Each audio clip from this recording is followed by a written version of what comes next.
Welcome back to another domestic machine quilting tutorial. I'm Krista Watson from Krista Quilts, and I can't wait to show you what I have for you today. So in this episode, I want to teach you a really fun free motion design that I call Wavy Grid. This is another one of those designs that really could be quilted on a large scale using your walking foot or on a smaller scale using a free motion foot. And that's what I'm going to show you in this episode. First of all, I'm going to draw it out so you can kind of see how to form the design. And then I'm going to stitch it on a smaller practice sample. But you know what? You can actually apply this motif to any size quilt and it's going to look great. So grab your practice pieces. Let's dive in and get started.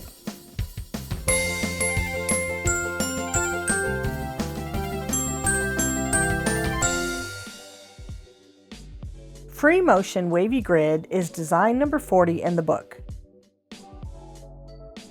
To sketch out Wavy Grid, first I'm going to draw a bunch of lines in one direction, and then I'm going to go back and forth across the area. Now these wavy lines are very similar to some other free motion wavy lines that I showed in earlier videos. However, notice as I draw side to side, I'm kind of dropping down a little bit to give myself room to fill in the space. I'm stitching just on my iPad, and you can do this with a piece of paper or any type of scrap that you have. It's really fun to sketch out these designs before I stitch them so I know how the design is going to flow. Once I fill in the lines in one direction, I'm just going to go back up and over and fill them out in another direction. Now the cool thing about this design is it's really great to fill in odd shapes on your quilt, and this design can basically expand or shrink to any space that you want to fill in.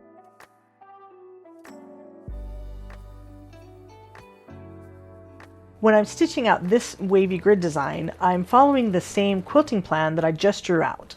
But it's not an exact duplication, meaning I'm not necessarily stitching the exact number of lines that I drew. I'm just getting kind of an idea of how I'm going to flow this design across the quilt. So really the key to this design is to stitch out the entire texture without having to stop and cut thread in between. So I really only quilt this design in smaller area of my quilts rather than using it as an all over edge to edge design. If I want it to be all over edge to edge, I'll do that with walking foot or dual feed techniques. But if I want it to be a continuous pattern as a background fill type of a design, then I will stitch it continuously free motion. So right now I'm just stitching the horizontal wavy lines back and forth until I fill up my entire sample. Notice that when I'm going back and forth, the edges are a little bit flat, and this helps to move down the sample, giving me room to add the next pass of lines. Once I finish this part, I'm going to go back and stitch lines in the other direction.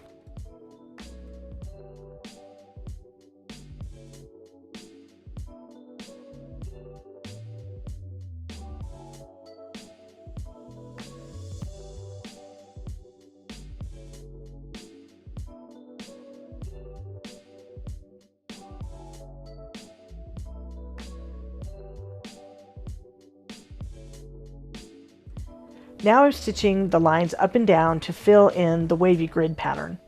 So just going back to the idea of doing this as a free motion design, that means that the feed dogs are dropped so that I can stitch in any direction. When I am quilting this design free motion, you'll notice that I am moving the fabric up and down or side to side, but I'm not rotating it.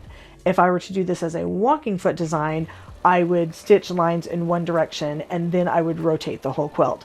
But in this case, I actually just move the sample in any direction that I need to stitch. That is the beauty of free motion quilting. The hard part about it is it takes a little more practice to get a smooth, fluid movement with your lines, but just keep on practicing, and the more texture you add, the better it's going to look.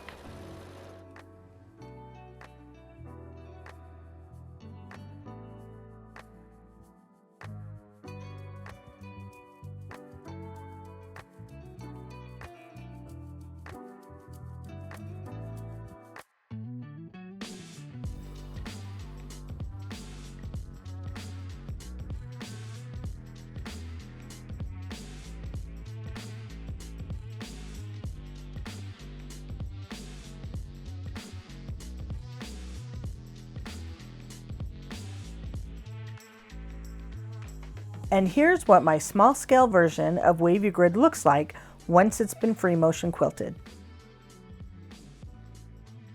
Isn't Wavy Grid fun to stitch? It's quick, it's easy, and it's one of those go-to designs that can add texture in your quilt, whether you want to quilt it edge to edge or just in a small area. Now, in this quilt behind me called Modern Starstruck, this is one of the designs that I used where I actually quilted a different design in each area of this quilt, just for a little bit of extra practice. Because these fabrics are very busy, you don't see all the little stitches, so it's perfect for machine quilting practice. Now, if you want your quilting to show, you can make a solids quilt, which is what I did when I quilted Wavy Grid on another quilt that I made called Cornered.